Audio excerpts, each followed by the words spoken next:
கேவலம். நான் பாப்பேன், தொலைக்காட்சியில காட்டுவாங்க, பாப்பேன்.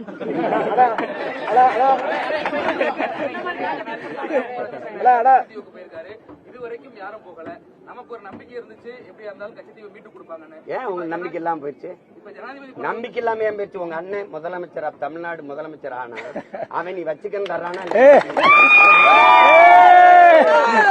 தம்பி, அவன் எடுத்துட்டு அன்னைக்கு நான் சீஃப் மினிஸ்டர் தமிழ்நாடு, இதே அனுராக் குமார் வர சொல்லு. அதுக்கு முன்னாடி நான் போய் உட்கார்ந்துருப்பேன். என்ன நீ தலை ஆட்டம் காட்டுறவன், அவன் மேல இருக்கிறவன் கொடுத்ததுக்கு ஒப்பந்தம் தொட்டாரான்னு கேட்க இருங்க. அவனுக்கு ஒரு உனக்கு துணிவு இல்லை. இது ஏன் நீளம்? யாரு மத்திய அரசுக்கு எனக்கு என்ன சம்பந்தம் இருக்கு?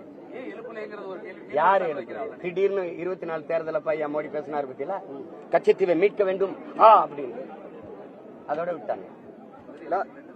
வேற என்ன தம்பி? கட்சித்தீவை மீட்க போராடுவோம், கட்சித்தீவை மீட்க போராடுவோம். கொடுத்தது காங்கிரஸ், கொடுக்கும் போது கூட வேடிக்கை பார்த்தது திமுக. ஆனா இந்த கட்சிகளின் தேர்தல் அறிக்கையில தொடர்ச்சியா கட்சித்தீவை மீட்க போராடுவோம், கட்சித்தீவை மீட்க போராடுவோம். அண்ணன் வந்தேன், கட்சித்தீவை மீட்க தீவிரமா போராடுவோம் ஒரு சொல்ல சேர்த்துட்டாங்க. புரியுதா? இப்ப கட்சித்தீவை மீட்க போராடுங்க வார்த்தையை எடுத்துட்டாங்க. ஏன்னா அது ஏன் வேலைன்னு நினைச்சு விட்டுட்டாங்க.